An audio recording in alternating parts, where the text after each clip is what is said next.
Hi, இன்றைக்கி நம்ம mutton kurma எப்படி பண்ணுறதுன்னு பார்க்கலாம். இது வந்து என்னோடய அம்மாவோட ரெசிபி. ஸோ அதை இன்றைக்கி நான் உங்களோட ஷேர் பண்ணிக்கிறேன். ஸோ முதல்ல நம்ம கொஞ்சம் மசாலா ரெடி பண்ணணும். அதுக்கு ஒரு மிக்சர் ஜாரில் 2 தக்காளி, சின்ன தக்காளி இந்த மாதிரி நறுக்கி போட்டுக்கோங்க. அதுக்கப்புறமா ஒரு பாதி வெங்காயம், அதையும் இந்த மாதிரி ரஃபாக சாப் பண்ணி ஆட் பண்ணிக்கோங்க. அதுக்கப்புறமா இங்கே நான் 2 பச்சை மிளகா சேர்க்குறேன். இது வந்து காரம் ஜாஸ்தியாக இருக்கும். காரம் கம்மியான பச்சை மிளகாவாக இருந்தால் நீங்கள் ஒரு 3லேருந்து 4 கூட சேர்த்துக்கலாம். அதுக்கப்புறமா இங்கே நான் 1 டீஸ்பூன் சோம்பு சேர்க்குறேன். அதுக்கப்புறமா இங்கே நான் கசகசாவும் கேஷ்யூவும் சுடு தண்ணியில் ஒரு 15-20 மினிட்ஸ் ஊற வச்சுருந்தேன். அதையும் ஆட் பண்ணிக்கலாம். நல்லா திக்காக இருக்கும், ப்ளஸ் ரிச்சான ஒரு ஃப்ளேவரும் கொடுக்கும். ஸோ அதையும் நம்ம மிக்ஸி ஜாரில் ஆட் பண்ணி நல்லா பிளெண்ட் பண்ணி எடுத்துக்கலாம்.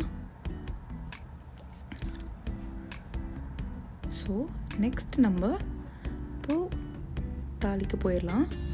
ஒரு குக்கர் எடுத்து வச்சுக்கோங்க. குக்கர் சூடான உடனே அதில் நான் கொஞ்சமாக எண்ணெய் சேர்க்குறேன். எண்ணெய் காஞ்ச உடனே இதில் நம்ம கரம் மசாலாஸ் ஆட் பண்ணிடலாம். இங்கே நான் 2 பே லீஃப், 1 இன்ச் பட்டை, 3 ஏலக்காய், 4 கிராம்பு, அப்புறமா கொஞ்சம் கல்பாசியும் நான் இங்கே ஆட் பண்ணுறேன். கல்பாசி வந்து ஆப்ஷனல் தான், பட் குருமாக்கெல்லாம் நல்ல ஃப்ளேவர் கொடுக்கும். இதுக்கு முன்னாடி நீங்கள் யூஸ் பண்ணலன்னா இதை நீங்கள் ட்ரை பண்ணி பாருங்கள். ஸோ இப்போ இதெல்லாம் நம்ம 1 நிமிஷம் லைட்டாக எண்ணெயில் பொரிச்சிடலாம். அந்த ஃப்ளேவர்லாம் நல்லா இறங்கட்டும். அதுக்கப்புறமா இங்கே நான் ஒரு பெரிய வெங்காயம் இந்த மாதிரி பொடியாக நறுக்கி வச்சுருக்கேன். அதையும் நம்ம இப்போ எண்ணெயில் சேர்த்து வதக்கிக்கலாம். இது லைட்டாக கலரி விட்டுக்கோங்க. கூடவே கொஞ்சமாக கருவேப்பிலையும் சேர்த்துக்கலாம். ஸோ இதை மிக்ஸ் பண்ணிவிட்டு இந்த வெங்காயத்துக்கு தேவையான அளவு உப்பு நான் சேர்க்குறேன்.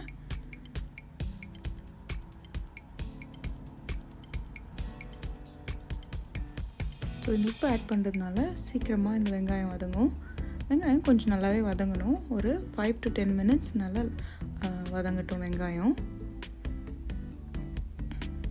ஸோ அதுக்கப்புறமா இங்கே நான் 1 டேபிள் ஸ்பூன் இஞ்சி பூண்டு பேஸ்ட் ஆட் பண்ணுறேன். ஸோ மட்டனுக்கு இது ரொம்பவே முக்கியம். ஸோ இதையும் நல்லா பச்சை வாசனை போகிற அளவுக்கு நம்ம ஒரு 3 to 4 மினிட்ஸ் நல்லா வதக்கிக்கலாம். அதுக்கப்புறமா இங்கே நான் ஒரு 2 தக்காளி பொடியாக நறுக்கி வச்சுருக்கேன். ஸோ நான் மொத்தமாக 4 தக்காளி ஆட் பண்ணியிருக்கேன் இன்றைக்கி நான் இந்த டிஷ்ஷுக்கு. ஸோ இதையுமே நல்லா வதக்கி வச்சுக்கலாம். கூடவே நம்ம மசாலா பிளெண்ட் பண்ணோம் இல்லையா, அதையும் நம்ம இது கூட சேர்த்துக்கலாம். ஏன்னா அது எல்லாமே ரா மசாலா அப்படிங்கிறதுனால எல்லாம் இப்போ நல்லா வதங்கி அந்த பச்சை வாசனை போகிற வரைக்கும் நம்ம வதக்கணும்.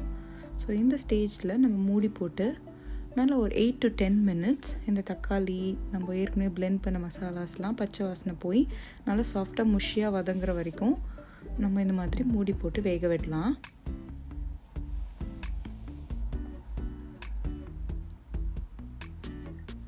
ஸோ இப்போது 10 மினிட்ஸ் ஆயிடுச்சு. இங்கே பார்த்தீங்கன்னா தக்காளிலாம் நல்லா சாஃப்டாக வெந்துருச்சு. இந்த மாதிரி நீங்கள் கரண்டி வச்சு நல்லா மேஷ் பண்ணி விட்டுக்கோங்க. இந்த ஸ்டேஜில் நான் இங்கே 1/2 ஸ்பூன் மஞ்சத்தூள், 2 டீஸ்பூன் மிளகாய்த்தூள், காஷ்மீரி சில்லி பவுடர் ஆட் பண்ணுறீங்கன்னா நீங்கள் ஒரு 3லேருந்து 4 ஸ்பூன் கூட ஆட் பண்ணிக்கலாம். அதுக்கப்புறமா தனியா பவுடர் 4 டீஸ்பூன். ஸோ இந்த மாதிரி குருமாக்கெலாம் வந்துட்டு ஒரு 2 ஸ்பூனுனா 4 ஸ்பூன் தனியாத்தூள், டபுள் த ரேஷியோ இருக்கணும். ஸோ அப்போ தான் நல்லா அந்த கிரேவி திக்காக அந்த கன்சிஸ்டன்சி நம்மளுக்கு கிடைக்கும். ஸோ இந்த மாதிரி பச்சை வாசனை போகிற வரைக்கும் ஒரு மீடியம் ஃப்ளேமில் நல்லா வதக்கி விட்டுக்கோங்க. அதுக்கப்புறமா இங்கே நான் 1 கிலோ மட்டன் தைஸ் இந்த மாதிரி கட் பண்ணி வச்சுருக்கேன். ஸோ இதுக்கு நல்லா எலும்பு இருக்கிற மட்டன் போட்டுக்கிட்டா தான் இந்த குருமா நல்லா ஃப்ளேவராக இருக்கும். ஸோ இந்த மாதிரி மட்டன் நல்லா வாஷ் பண்ணி நம்ம இது கூட சேர்த்துக்கலாம். ஒரு மீடியம் ஹை ஃப்ளேமில் வச்சு மட்டன்லேருந்து லைட்டாக தண்ணி விடுற வரைக்கும் நம்ம இதை கலரி வதக்கி விட்டுக்கலாம். கூடவே நான் இங்கே ஒரு 1/2 கப் தயிர் ஆட் பண்ணுறேன். ஸோ ஏற்கனவே தக்காளியும் ஆட் பண்ணியிருக்கோம், தயிரும் ஆட் பண்ணுறோம். நம்ம தேங்காய் பால் ஆட் பண்ண போகிறதுனால இந்த புளிப்பு வந்து நல்லா பேலன்ஸ் ஆகும். ஸோ ஒரு ஹை ஃப்ளேமில் வச்சு இந்த மாதிரி நீங்கள் வதக்கி விட்டுக்கோங்க. ஸோ இது கூட நான் கொஞ்சமாக இந்த மிக்ஸி ஜார் பிளெண்ட் பண்ணதில் ஒரு 1/2 கப் தண்ணி சேர்த்துக்கிறேன் வாஷ் பண்ணி. ஸோ தட் அதில் இருக்க மசாலாஸ்லாம் வேஸ்ட் ஆகாமல் அதில் வாஷ் ஆகி வந்துடும். ஸோ இந்த ஸ்டேஜில் நீங்கள் சால்ட் செக் பண்ணிக்கோங்க, தேவையான சால்ட் ஆட் பண்ணிக்கோங்க.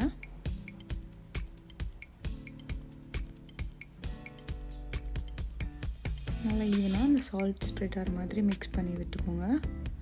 அதுக்கப்புறமா நான் இங்கே தின்னான தேங்காய்பால், அதாவது 2வது அப்புறம் 3வது தேங்காய்பால் வச்சுருக்கேன்.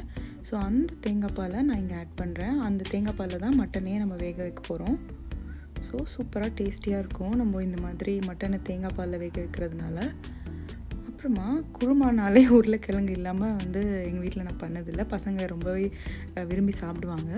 ஸோ இதில் வந்து முக்கியமான விஷயம், இந்த மாதிரி பெருசாக போடணும். பொடியாக போட்டிங்கன்னா இருக்கிறதே தெரியாமல் ரொம்ப வந்து மசிஞ்சிரும். அதனால இந்த மாதிரி 1, 2 இல்லை 3 பீஸாக கட் பண்ணி பெருசாக போட்டுக்கோங்க. ஸோ தட் அந்த ஒரு 1/2 hour மட்டன் வேக வைக்கிற டைமில் உடையாமல் இருக்கும். கூடவே கொஞ்சமாக கருவேப்பிலை ஃப்ளேவருக்கு ஆட் பண்ணிக்கோங்க. ஸோ இப்போது குக்கரை மூடி போட்டு ஒரு 25 to 30 minutes, இல்லைன்னா 4லேருந்து 5 விசில், உங்களுக்கு எது வசதியோ அந்த மாதிரி நீங்கள் வேக வச்சுக்கோங்க. ஸோ நான் இன்றைக்கி 30 நிமிஷம் குக்கரில் வேக வச்சுருக்கேன். ஸோ இப்போது ப்ரெஷர் இறங்கிருச்சு, நம்ம ஓப்பன் பண்ணி பார்க்கலாம். பாருங்கள், நல்லா அந்த மட்டனில் இருந்த கொழுப்பு எண்ணெய்லாம் நல்லா மேலே வந்திருக்கு. உருளைக்கிழங்கும் உடையாமல் இருக்குது. ஸோ இந்த ஸ்டேஜில் நம்ம முதல் திக் தேங்காய் பால் ஆட் பண்ணிக்கலாம். இதை ஆட் பண்ணி ரொம்ப நேரம் கொதிக்க வைக்கணும்னு அவசியம் இல்லை. ஒரு 2 to 3 minutes கொதி வந்தால் போதும்.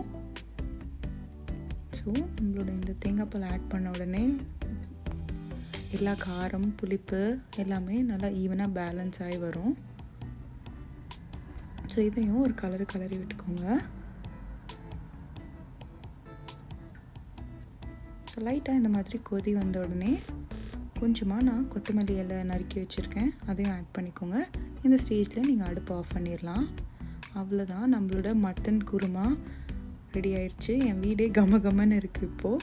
ஸோ கண்டிப்பாக நீங்கள் இந்த மட்டன் குருமா ட்ரை பண்ணி பாருங்கள், உங்களுக்கு ரொம்பவே பிடிக்கும். நீங்கள் குழந்தைங்கள்லேருந்து கொடுக்கலாம், 1 வயசு குழந்தைங்கள்லேருந்து கொடுக்கலாம். இதில் காரம் ரொம்ப இருக்காது. ஆறின உடனே இதோட கன்சிஸ்டன்சியும் கொஞ்சம் திக்காயிரும், தேங்காய் பால் கேஷ்யூலாம் ஆட் பண்ணியிருக்கிறதுனால. ஸோ இதை நீங்கள் இட்லி கூட, தோசை கூட, ரைஸ் கூட எல்லாத்துக்கூடயும் நீங்கள் வச்சு சாப்பிடலாம். ஒரு 2 நாள் ஆனாலும் இது கெடாது, ஃப்ரிட்ஜில் வச்சு நீங்கள் யூஸ் பண்ணிக்கலாம். ஸோ சூடான டேஸ்டியான மட்டன் தேங்காய் பால் வச்சு எப்படி பண்ணுறதுன்னு நம்ம இன்றைக்கி பார்த்துருக்கோம். ஸோ மறக்காமல் நீங்களும் ட்ரை பண்ணி பாருங்கள். தேங்க்ஸ் ஃபார் வாட்சிங்.